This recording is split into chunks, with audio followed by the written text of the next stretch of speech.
Oameni buni, astăzi am un vlog mai special pentru că am urmat ceva să vă spun.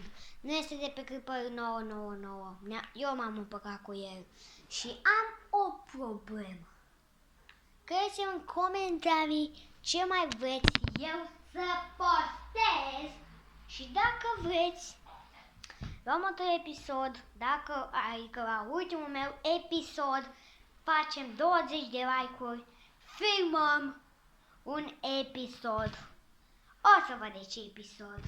O să filmăm un episod cu ce vreți voi și